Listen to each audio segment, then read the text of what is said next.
Good morning, students. Today we are going to continue the multiple access concept. So, in the last class, we have seen the FDMA concept along with the problem.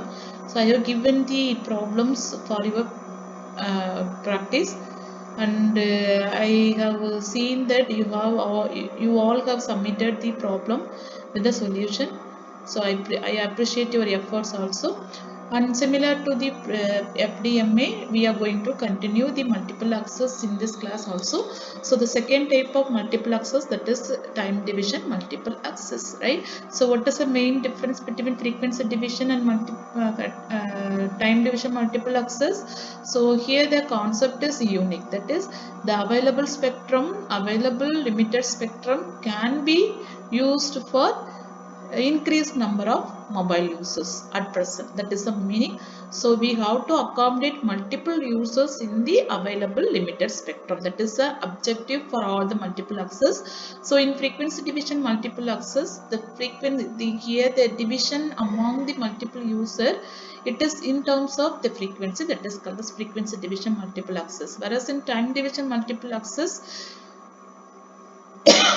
sorry, in the frequency division multiple access, the available radio spectrum is divided into number of time slot, and each slot is assigned to the single user, and it allows that particular user to do the transmission or the reception. That is the meaning for time division multiple access. So here this is a 3D view which compares the FDMA, TDMA and CDMA concept.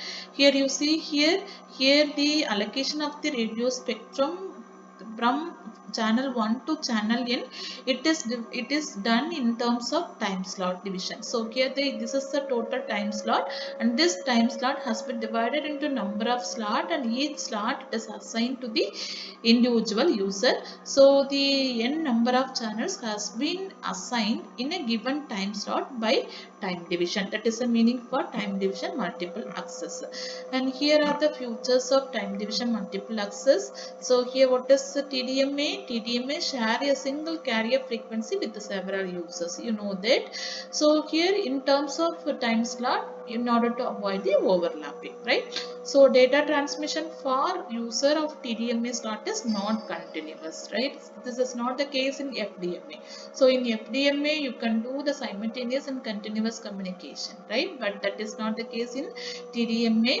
So, but it occurs in burst, right? So this results in slow battery consumption. So in TDMA, we have low battery consumption because it is not the continuous transmission. So because of discontinuous transmission in TDMA, what you have to do, handoff process is much simpler for subscriber unit, since there is a short time of break between the transmission. The handoff process is not that much difficult in TDMA when compared to the FDMA. TDMA uses different time slot for transmission and reception, right? So you know that.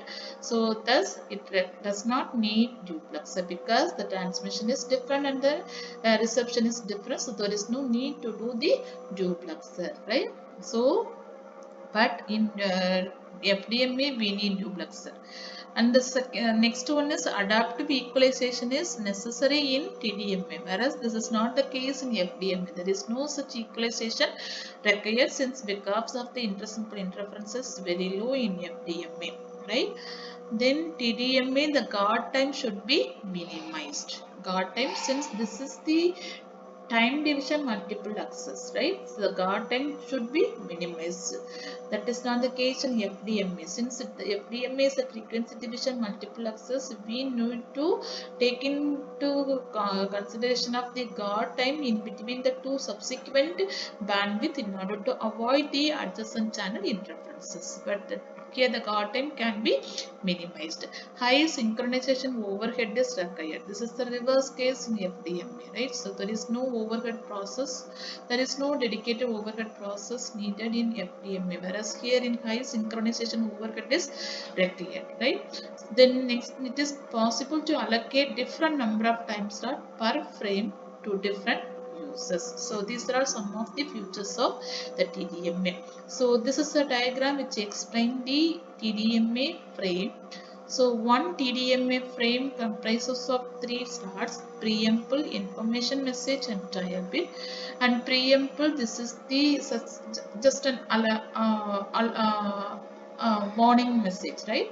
So when a particular system receives the preamble, it understands that the same some information has been inputted by some other user. That is the meaning for preamble. So preamble, it is used for alerting the receiver to make it ready. That is the meaning for preamble. And information message contains the actual information to be transmitted by the transmitter to the destination side. And trial bits, it is used for data matching and synchronization, etc. purposes. And information message has been divided into number of slots since it is a TDMA, and each and every slot has been assigned to the individual user. So for example, in this diagram, slot 3 is assigned to a particular user, means that slot 3 itself, it has the following field like trial bit, synchronization bit, information bits, and guard bit, right? So synchronization bits, it is used to provide the proper matching between the speed or the data rate of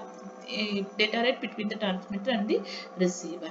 The next one is the efficiency of TDMA. How to calculate the efficiency of the TDMA? Now, what is TDMA efficiency, right? So it is a measure of the percentage of transmitted data that contains information as opposed providing overhead for the access scheme, right? So in order to calculate the efficiency, means first you have to calculate the overhead bits per frame, right? Overhead bits per frame. So it can be a 4-part. One is the NRBR, which is nothing but the burst, and the NTBP, which is nothing but the overhead bit per preamble, and the third one is NTBG, which is nothing but the number of equivalent bits in each guard band, and the NRBR, right? So by substituting all these 4 parts, you can able to calculate the number of overhead bits per frame. Next, you have to calculate the total number of bits per frame, that is given by BT is equal to TF into R. TF is the per frame duration and R is the channel bit rate. So after calculating BOH and BT, if you substitute in this efficiency equation 1 minus BOH by BT, you can able to calculate the TDMA efficiency, right? So similar to the FDMA, we can able to calculate the number of simultaneous channels that can be accommodated in a particular TDMA time slot by using this equation. Capital N is equal to M into BT minus 2B B guard divided by BC, where PT, it is total number of total available bandwidth, and B guard is the guard bandwidth, and BC is the bandwidth by per channel, right? So if you substitute all these 3 bandwidth values, you can able to calculate the total number of channels that can be accommodated in a particular TDMA slot, right? So you see here, so by using this equation, we have given this problem. So consider global system for mobile, which is a TDMA FDD, right? So TDMA with the frequency domain duplexing system that uses 25 MHz for the forward link, which is broken into radio channels of 20 kHz. What is the meaning here? So 25 MHz for the forward link. So the total bandwidth is 25 MHz, right? Then which is broken into radio channels of 200 kilohertz, right? So 200 kilohertz, each and every channels, it is having the bandwidth of 200 kilohertz. If 8 speed channels are supported on the single radio channel, and if no guard band is assumed, that means according to this equation, B guard is equal to 0. Since no guard band is assumed, B guard is equal to 0. So you are requested to find the number of simultaneous users that can be accommodated in GSM. So you from this given statement, what you can understand, the total bandwidth is equal to BT is equal to 25 megahertz, and the bandwidth of channel, that is equal to BC is equal to 200 kilohertz. And here you have the 8 speed channels are supported on a single radio. So that means the maximum number of TDMA users supported on each channel is 8 here, right?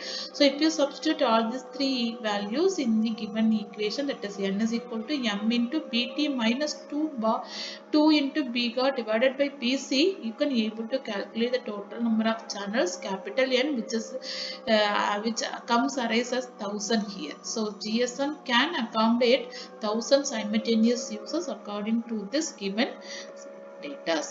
So then again one more problem in TDMA. If GSM uses a frame structure where each frame consists of 8 time slot and each time slot contains 156.25 bits and data is transmitted at 270.833 kbps in channel.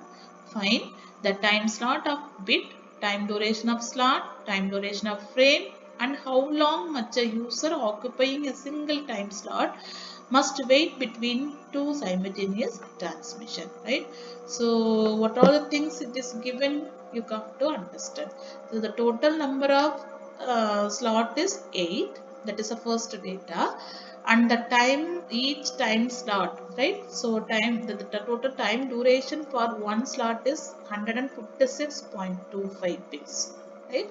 So each and every time slot contains 156.25 bits, and here each the time duration, the data is transmitted at a rate of 270.833 kbps in a channel, right?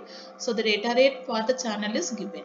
So what you are requested to calculate time duration of a bit. You are requested to calculate the time duration of the individual bits. Data rate is given 270.833 kbps. So from that value you can able to calculate the time duration of a bit by taking its reciprocal, right?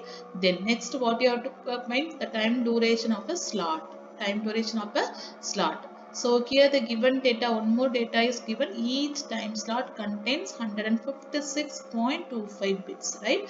So each time slot contains the total bits of 156.25 bits. And you know the time duration per bit, that is just we have calculated by taking the reciprocal of the data rate. So if you multiply the two things, you can able to calculate the time duration of a slot, right? So that is the second part. And third part, the time duration of a frame. How to calculate? Just now we have calculated the time duration of the slot, right? So and you know the number of slots in this given frame, that is 8. You know the total duration. You know the total duration of each slot, and you know the total number of slots also. If you multiply the number of slots in the time duration of individual slot, you can able to calculate the total duration of the entire frame. Just if it calculated, right? So this is the way you have to calculate. So what's the conclusion now? The user has to wait 4.615 milliseconds. That is, user has to wait for the time duration of the frame, the arrival time of a new frame for its next transmission. So each and every frame has taken 4.615 milliseconds. And the next problem that is also related to the TDMA in order to calculate the frame efficiency. You just read the statement given. If in a normal GSM time slot consists of 6 trailing bit, 8.25 guard bit and 25 trailing bits and 2 traffic bursts of 58 bits of data, find the frame efficiency. So it's just a simple substitution. So you have to calculate the time slot, right? You have to calculate. So it is also given in the previous problem, that is 156.25 bits. So you can calculate the time slot first, then you have to calculate the time duration of the frame. So that is a number of frames into the time taken by individual frame. So if you multiply both the things, you will be getting the time duration of the frame. So from that you can able to calculate the number of overhead bits per frame. So by using the formula which we have seen in the previous slides, you can able to calculate the BOH, and if you substitute in the efficiency formula, that is 1 minus BOH by BT, you can able to calculate the efficiency of a TDMA. That is here in this problem, after substituting the given values, it is 74.24%, right?